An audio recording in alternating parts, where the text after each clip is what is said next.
Capítulo 1. La noticia. Me llamo Miguel Hernández, tengo 35 años y dirijo el servicio de rescate en montaña en Colorado. Mi esposa Jennifer es médica en la clínica local y tiene 32 años.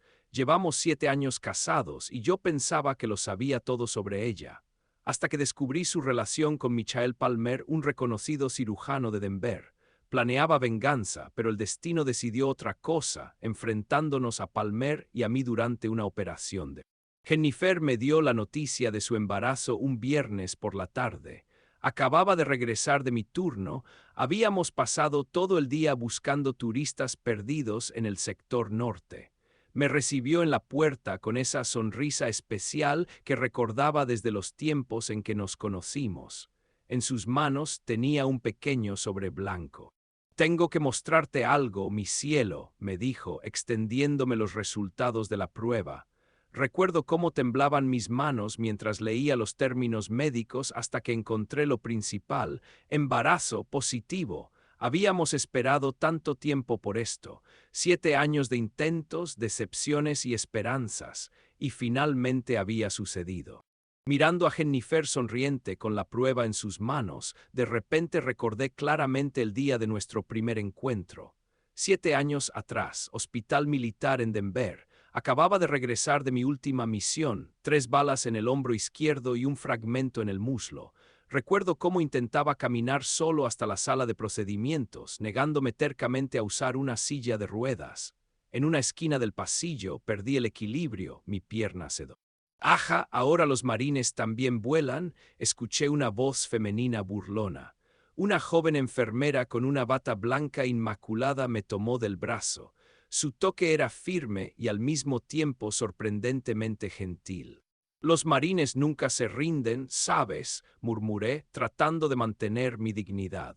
Sí, claro, como digas, puso los ojos en blanco, y por eso mismo ahora te vas a caer y me vas a romper todos los sueros. Mejor siéntate un rato, vale. Me sentó en una silla y finalmente pude verla bien. Ojos color miel claro, un mechón rebelde que se escapaba de su gorro médico y esa sonrisa especial, un poco burlona, pero amable. Una sonrisa de la que me enamoré incluso antes de saber su nombre. Jennifer Thompson se presentó revisando mis vendajes. Y tú debes ser ese paciente terco de la habitación 23 que se niega a tomar analgésicos, ¿verdad? Miguel Hernández, intenté sonreír, pero me salió más como una mueca. Y no soy terco, simplemente no me gusta sentirme indefenso. Ella se detuvo un momento, sus dedos inmóviles sobre el vendaje. Sabes que, Sargento Hernández, a veces el mayor valor está en permitir que otros te ayuden.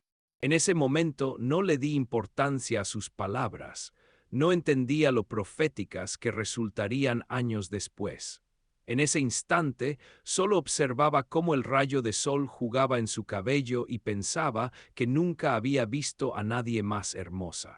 Ahora, marchando de vuelta a tu habitación, ordenó, y nada de improvisaciones o te amarraré a la cama. Eso es una amenaza o una promesa preciosa, se me escapó. Ella se rió, ligera y melodiosamente, y me pareció que el vacío pasillo del hospital se iluminó un poco más. Pero volvamos al presente. Los siguientes días pasaron como en una niebla de felicidad. Hacíamos planes, elegíamos nombres, discutíamos sobre el color de la habitación del bebé. Jennifer radiaba felicidad y yo pensaba que nuestra vida finalmente había alcanzado esa plenitud que siempre nos había faltado. Si tan solo hubiera sabido lo que sucedería después. El miércoles pasé a almorzar en el rincón de Joe, un pequeño café frente a la clínica donde trabajaba Jennifer. A menudo nos encontrábamos allí durante su descanso, pero ese día decidí darle una sorpresa. A través de la gran ventana, la vi sentada en una mesa al fondo del salón. No estaba sola. Frente a ella había un hombre alto con un traje caro, el doctor Michael Palmer, un famoso cirujano de Denver que periódicamente venía a operar a nuestra. Esa noche, mientras Jennifer se duchaba, hice algo que nunca antes había hecho. Tomé su teléfono. Conocía la contraseña, la fecha de nuestra boda. Mis manos temblaban cuando abrí la conversación con Palmer. El primer mensaje era de hacía 6 meses. No puedo dejar de pensar en ti después de lo de ayer. Y luego cientos de mensajes, fotos, declaraciones de amor. El último se había enviado esa misma mañana. Estoy deseando nuestra próxima reunión, mi amor. Al día siguiente no podía concentrarme en el trabajo. En mi cabeza se repetían fragmentos de su correspondencia y frente a mis ojos estaba la escena del café. Tenía que saber más. En nuestro pequeño pueblo todos saben todo sobre todos y resultó fácil recopilar información sobre el doctor Palmer. Betsy, nuestra despachadora, cuyo marido trabajaba como guardia de seguridad en la clínica, compartió información voluntariamente. Ay, ese doctor Palmer viene cada 2 semanas, parloteaba sin sospechar cómo cada una de sus palabras se clavaba en mi corazón. Es el neurocirujano principal en Denver y aquí no tenemos especialistas como él. Dicen que el hospital le paga una fortuna por estas visitas. Siempre llega en su avión privado. Una verdadera estrella de la medicina. Escuchaba y armaba el rompecabezas en mi cabeza. Cada 2 semanas. Entonces, todos esos viajes de Jennifer a Denver para conferencias, todos esos turnos nocturnos y operaciones urgentes. ¿Cómo pude ser tan ciego? 7 años de matrimonio se convirtieron en polvo en cuestión de minutos. Recordé cómo Jennifer había cambiado en los últimos meses. Ropa nueva, peinado, perfume. Quiero verme bien para ti, decía. Ahora entendía para quién eran. Por la noche estaba sentado en nuestro estudio de casa revisando fotos juntos. Aquí está nuestra boda, Jennifer en un vestido blanco tan feliz. Aquí estamos de excursión en las montañas. Ella me agarra fuertemente de la mano, temiendo tropezar en el empinado sendero.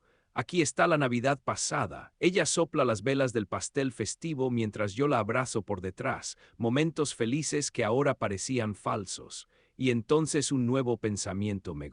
No dormí en toda la noche, dando vueltas en el sofá de la sala.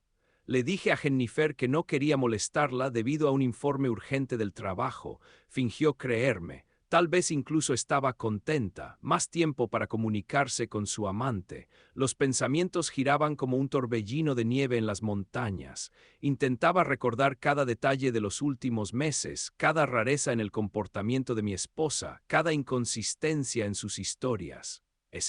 Encendí la laptop y abrí el calendario de la clínica donde estaban marcadas las visitas del doctor Palmer. Las fechas coincidían perfectamente con los viajes de negocios de Jennifer. 7 años intentando tener un hijo sin éxito, y de repente, como por arte de magia, ella queda embarazada justo ahora. No podía ser una coincidencia. En algún momento me encontré estudiando foros para esposos abandonados. Las historias eran diferentes, pero el dolor. Al amanecer me di cuenta de que no podía simplemente dejarlo pasar. Ni siquiera era por la infidelidad. Podría haber intentado perdonar, empezar de nuevo. Pero la mentira sobre el niño, eso era demasiado. Saqué mi tablet de trabajo y abrí los mapas de rutas de montaña. Palmer, como sabía por conversaciones en la clínica, le gustaba caminar por las montañas durante sus visitas. Una forma excelente de despejar la mente después de una operación. El plan se formó por sí solo. En su próxima visita, Palmer seguramente iría a su caminata habitual. Conozco esos senderos como la palma de mi mano, cada piedra, cada giro, cada sección peligrosa. Nadie se sorprendería si un exitoso cirujano de la gran ciudad tropieza en una pendiente empinada. Eso pasa todo el tiempo con turistas arrogantes. Los rescatistas encontrarían el cuerpo, habría una investigación pero sin rastros. Un accidente perfecto. Por la mañana besé a Jennifer como de costumbre, le dije que la amaba. Ella sonrió y se acarició el vientre, un gesto que antes me llenaba de felicidad, pero que ahora solo causaba un dolor sordo. Salí de casa y me subí al coche. Por delante había un día normal de trabajo en el servicio de rescate, pero ahora tenía un objetivo. Saqué mi teléfono y abrí el horario de llegadas de aviones privados a nuestro pequeño aeropuerto. Palmer debía llegar en 3 días. Capítulo 2. El accidente. Los siguientes 3 días los pasé preparando mi plan, preparando un plan de venganza. Involuntariamente recordé Kabul y a Mike Donovan. Servimos en la misma unidad, compartimos la última botella de agua, nos cubrimos bajo fuego. Ese día estábamos verificando datos de inteligencia sobre un depósito de armas. La información vino de un informante local en quien Mike confiaba como un hermano. Este hombre nunca nos ha fallado, le aseguró al comandante. Estoy dispuesto a responder por él. Todavía recuerdo cada segundo de aquella mañana. Una calle polvorienta, el aire caliente temblando sobre los techos de las casas. Mike y yo íbamos primero, él a la derecha, yo a la izquierda. Me estaba contando sobre su hija, que cumpliría 5 años en un mes. 2 días antes me había mostrado una foto, una niña rubia con un vestido rosa, la viva imagen de su madre. La explosión resonó cuando estábamos a 10 metros del objetivo. Un artefacto explosivo improvisado, camuflado como un montón de basura.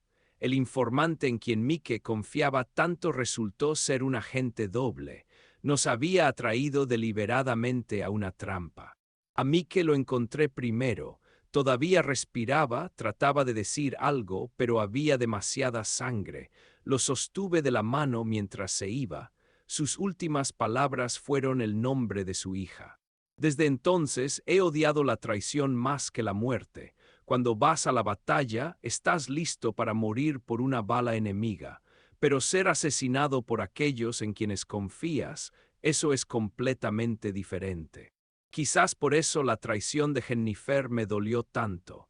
Me recordó ese día en Kabul, ese momento cuando entendí que la persona en quien confiábamos nos había enviado fríamente a la muerte.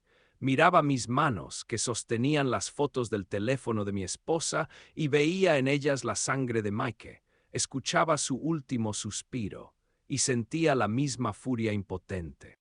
La traición no se perdona, me decía a mí mismo, planeando mi venganza contra Palmer, exactamente igual que no perdoné a ese informante. Lo rastreamos 2 semanas después. Se hizo justicia, pero eso no trajo a Mike de vuelta. Su hija creció sin padre. Sacudí la cabeza, alejando los recuerdos. No, esta vez sería diferente, sin rastros, sin pruebas, solo un accidente en las montañas. Ocurren tan a menudo con turistas urbanos arrogantes. El trabajo en el servicio de rescate de montaña me enseñó una cosa: cualquier accidente debe parecer natural. Demasiadas veces encontramos los cuerpos de turistas desafortunados que pensaron que las montañas son solo grandes colinas para excursiones. Sabía que Palmer caminaba por la ruta norte, la más pintoresca y la más peligrosa, especialmente en esta época del año, cuando después de las lluvias caen piedras y las grietas se ocultan bajo una. Estudiaba metódicamente sus hábitos. En la clínica se rumoreaba que siempre salía a caminar después de una operación difícil, para despejar la mente, como decía. Normalmente iba solo, sin compañía, otro error típico de los listillos de ciudad que piensan que su experiencia en caminatas por los parques cuidados de Denver significa algo en las montañas reales. Esta vez tenía programada una compleja operación de columna, lo que significaba que después. Ese día nuestro turno de guardia comenzó como de costumbre. Estaba revisando el equipo cuando la radio crepitó en la sala de despacho. Betsy, nuestra despachadora, entró corriendo a la habitación con la cara blanca como el papel. Miguel, llamada de emergencia. Un avión turístico ha desaparecido de los radares. Vuelo C-47 con un equipo deportivo infantil a bordo. Las últimas coordenadas, sector norte, en algún lugar entre los picos Águila y Oso. Me quedé helado, era una de las zonas más difíciles. Si el avión realmente se había estrellado allí, contábamos los minutos. Inmediatamente desplegamos 2 grupos de búsqueda. Según el protocolo, en estos casos se requería un médico. Las lesiones en accidentes aéreos siempre son graves. Extendí la mano hacia el teléfono para llamar a los médicos de la clínica, pero Betsy se me adelantó. Ya me comuniqué con el hospital. Dijeron que el único cirujano disponible ahora es el doctor Palmer. Acaba de terminar una operación y... No escuché hasta el final. Palmer, por supuesto, tenía que ser él. El hombre que planeaba matar ahora debía volar conmigo para salvar niños. El destino a veces nos juega bromas crueles. 20 minutos después, su Bentley ya se acercaba a nuestra base. Se veía impecable incluso después de una operación de varias horas. Traje caro, peinado perfecto, el andar seguro de un hombre acostumbrado a la atención general. Al verme, asintió amistosamente. No. ¿Hace mucho que no vuela en operaciones de rescate, doctor?, pregunté, ayudándole a abrocharse los cinturones de seguridad en el helicóptero. Negó con la cabeza. Para ser honesto, nunca. En Denver todo es un poco más sencillo. Sonreí para mis adentros. Ahora este señor elegante sabrá lo que es el verdadero trabajo en las montañas. El helicóptero se elevó llevándonos hacia lo desconocido. Palmer estaba sentado frente a mí, su rostro palideciendo. El piloto informó por radio que nos acercábamos al presunto lugar del accidente. Abajo, entre las rocas, aparecieron los restos del avión, esparcidos por la ladera de la montaña como juguetes de niños. Vimos las primeras señales de vida. Varias figuras nos saludaban con las manos cerca de un gran trozo de fuselaje, pero era demasiado pronto para alegrarse. Aterrizamos en una pequeña plataforma a unos 100 metros del lugar principal del accidente. Lo primero que golpeó mi nariz fue el olor a combustible de aviación mezclado con algo metálico. El entrenador del equipo, cojeando, corrió hacia nosotros tan pronto como descargamos el equipo. Su cara estaba cubierta de sangre, pero ni siquiera lo notaba. Hay niños allí, 8 personas, 3 en estado crítico. Jadeaba ya sea por la carrera rápida por la pendiente de la montaña o por el shock vivido. Jimmy tiene una fractura abierta en la pierna y algo en el abdomen. Sara está inconsciente, posible conmoción cerebral. Mike está atrapado en la sección de cola. Palmer se transformó instantáneamente. ¿Dónde quedó su elegancia refinada? Ante mí había un profesional concentrado, listo para trabajar.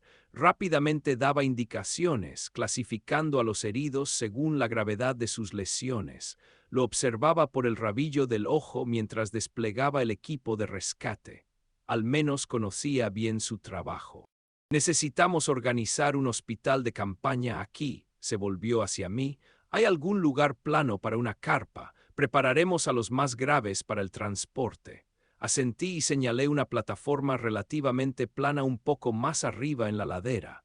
Comenzamos a llevar allí el equipo cuando noté los primeros signos de una tormenta inminente, el oscurecimiento característico del cielo en el oeste y una caída brusca de temperatura.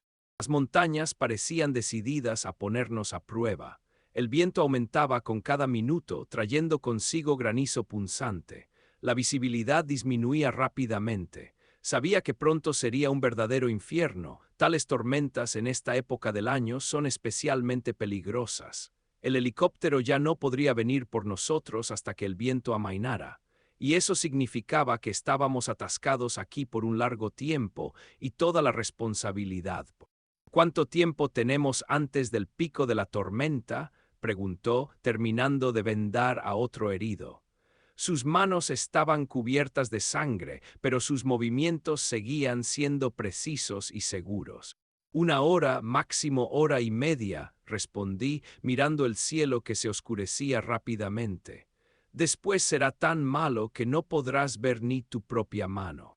Asintió sin apartar la mirada de la herida. Entonces, necesitamos estabilizar a los graves antes de que comience la diversión. En su voz no había miedo, solo la concentración de un hombre acostumbrado a trabajar bajo presión, y me sorprendí pensando que comenzaba a sentir un respeto involuntario hacia él. Bueno, eso solo complicaba la tarea. Capítulo 3. La elección. La tormenta ganaba fuerza, convirtiendo nuestro hospital improvisado en una pequeña isla en medio del caos blanco. Habíamos trabajado codo con Palmer durante varias horas y no podía dejar de admitir que era un médico increíblemente bueno. Sus manos no temblaban ni siquiera cuando las ráfagas de viento sacudían nuestra carpa de lona y sus ojos permanecían concentrados a pesar del cansancio. Había operado a Jimmy aquí mismo, en condiciones. «Hay que revisar a los demás», dijo Palmer, quitándose los guantes ensangrentados. Su caro traje estaba irremediablemente arruinado, su rostro mostraba una máscara de cansancio, pero en sus movimientos aún se sentía la seguridad, especialmente a ese chico en la sección de cola. ¿Cuánto analgésico nos queda? Revisé el botiquín, 2 jeringas de morfina, debería ser suficiente. Nos dirigimos a través del torbellino de nieve hacia la sección de cola del avión. Allí, atrapado entre estructuras metálicas retorcidas, yacía Mike, el portero de 14 años del equipo. Su pierna derecha estaba firmemente atrapada y su rostro se había vuelto gris por el dolor y el frío. Palmer entendió de inmediato, sin equipo especial no podríamos sacarlo. Teníamos que esperar ayuda, pero el chico ya estaba desarrollando hipotermia. De repente, el viento trajo un débil grito de algún lugar más arriba en la ladera. Nos miramos. «Debe haber alguien más allí», grité a través del aullido de la tormenta. El entrenador habló de 8 niños, solo hemos encontrado 7. Palmer inmediatamente se movió en dirección al grito. Quise detenerlo. Caminar por tal pendiente en medio de una ventisca era un suicidio puro, pero él ya estaba trepando. Su determinación me sorprendió. Este hombre, acostumbrado a quirófanos estériles y al confort de las grandes ciudades, ahora arriesgaba su vida por un niño desconocido. Lo seguí, maldiciendo mi involuntaria admiración por el hombre que planeaba matar. Subíamos por la pendiente traicioneramente resbaladiza, agarrándonos a las rocas y ayudándonos mutuamente. La visibilidad no era mayor a 1 metro, la nieve cegaba los ojos, el viento derribaba, y de repente lo escuché, un débil llanto infantil ya más cerca. Palmer también lo oyó y aceleró el paso. Eso fue precisamente lo que lo traicionó. El borde de una roca, cubierto de nieve, lo engañó. Vi cómo la tierra literalmente desapareció bajo sus pies. En el último momento logró agarrarse a un saliente. Ahora colgaba sobre el precipicio, sus dedos, blancos por la tensión, se deslizaban lentamente de la piedra. «Ayúdame», su voz temblaba, pero en sus ojos no había miedo, solo una especie de determinación resignada. «Rápido, tenemos que llegar al niño». Y en ese momento, como burlándose del destino, a través del aullido del viento llegó nuevamente el llanto del niño, ahora más débil. Sabía lo que eso significaba. Al niño le quedaban minutos contados en el frío. Tenía una sola cuerda de rescate y el tiempo solo alcanzaba para una operación, o sacar a Palmer o llegar hasta el niño. Ahí estaba, el momento que había estado esperando. La justa venganza venía a mis manos. Nadie dudaría que hice todo lo posible, pero simplemente no pude salvarlos a ambos. Una muerte silenciosa en la ventisca de nieve, no tan malo para un hombre que destruyó mi familia. Pero algo me impedía simplemente darme la vuelta e irme. «Escúchame con atención», la voz de Palmer de repente se volvió sorprendentemente tranquila a pesar de su situación. «Sé que lo sabes todo sobre May y Jennifer». Sus dedos seguían deslizándose del saliente nevado. «Y sobre el embarazo. Pero debes saber la verdad, ese niño definitivamente no es mío». Me quedé paralizado, sin creer lo que oía. La nieve seguía golpeando mi cara, pero apenas lo notaba. «¿Qué estás diciendo?»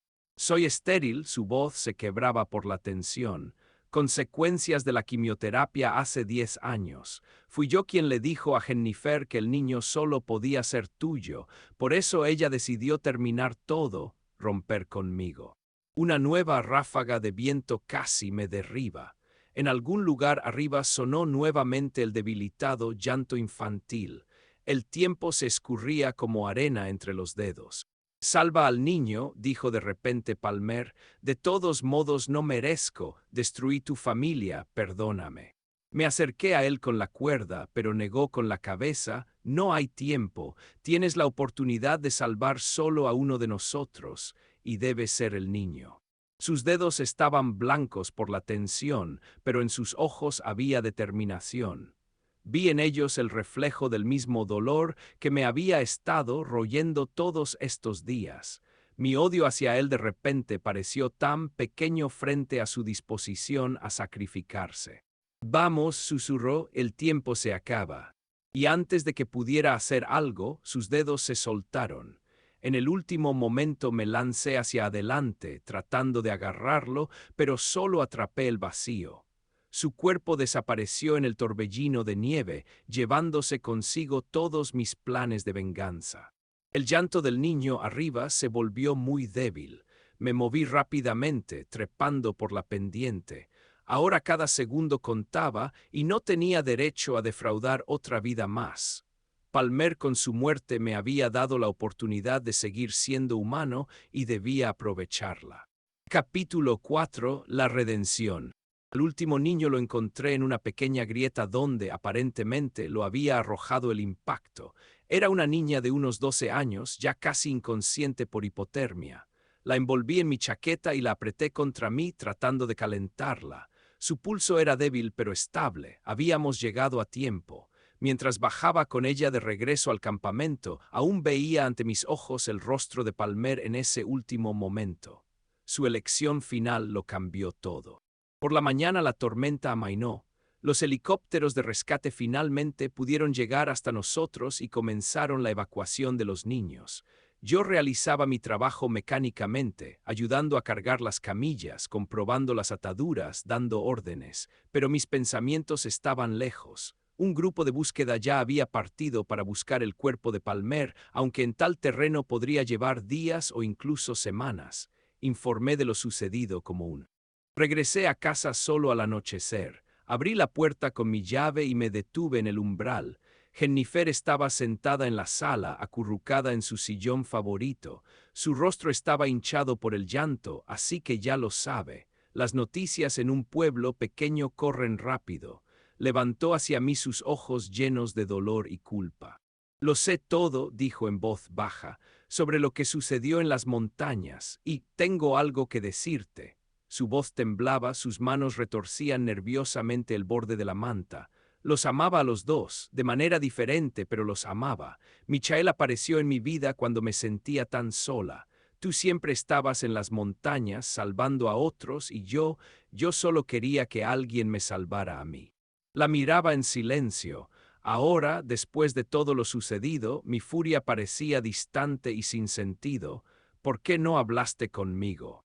Lo intenté, se limpió las lágrimas, pero estabas tan lejos incluso cuando estabas cerca. Después de tu regreso de los marines algo cambió, construiste un muro a tu alrededor y no podía atravesarlo, y Michael, él sabía escuchar, sabía estar presente. Me senté en el sillón frente a ella. ¿Te amaba? Esta pregunta me atormentaba incluso ahora. Sí, respondió simplemente. Pero cuando le dije sobre el embarazo, confesó que no podía tener hijos, y entonces entendí que todo este tiempo solo estaba tratando de llenar un vacío en nuestra vida, un vacío que creamos juntos. El bebé es realmente mío. Las palabras de Palmer resonaban en mi cabeza, pero necesitaba escucharlo de ella. Jennifer asintió, sus ojos se llenaron de nuevas lágrimas. Sí, y ¿sabes qué? Cuando me enteré del embarazo, me di cuenta de que nunca había dejado de amarte realmente. Iba a terminar todo con Michael, pero ahora se cubrió el rostro con las manos, sus hombros temblaban. Escucha, me acerqué más. Debo contarte lo que pasó allí en las montañas.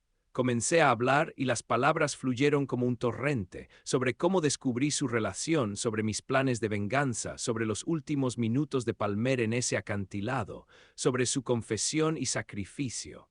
Con cada palabra veía cómo cambiaba su rostro, del dolor a la comprensión, del duelo a algún nuevo sentimiento. Soltó la mano él mismo, mi voz se volvió ronca, para que yo pudiera salvar al niño. Sus últimas palabras fueron, perdóname, y sabes que lo perdoné allí en esa ladera viéndolo desaparecer en la niebla nevada, porque resultó ser mejor de lo que yo pensaba, mejor que yo mismo en ese momento. Jennifer levantó hacia mí sus ojos llorosos. ¿Qué pasará con nosotros ahora? Miré su vientre donde crecía nuestro hijo, nuestro sin lugar a dudas. Ahora empezaremos de nuevo, si estás lista. Y tú podrás perdonarme. Tomé su mano, por primera vez en días la tocaba no como a una extraña. ¿Sabes que entendí allí en las montañas? Que la venganza y el odio nos ciegan, nos hacen olvidar lo que realmente importa. Palmer me mostró eso con su último acto. Eligió la vida, no la suya, sino la de otro, y yo también quiero elegir la vida, nuestra vida, la vida de nuestro hijo. Se apretó contra mí y sentí cómo sus lágrimas mojaban mi camisa. Permanecimos así por largo tiempo, abrazados en silencio. Afuera comenzaba a caer la nieve, igual que en las montañas, pero aquí, en el calor de nuestro hogar, parecía un símbolo de purificación, de un nuevo comienzo. En lo profundo de mi corazón sabía que el camino hacia la restauración completa de la confianza sería largo, pero ahora teníamos algo por lo que recorrer ese camino, por esa. Nunca más te traicionaré, susurró. Lo sé, respondí acariciando su cabello, yo tampoco me esconderé tras un muro, lo prometo.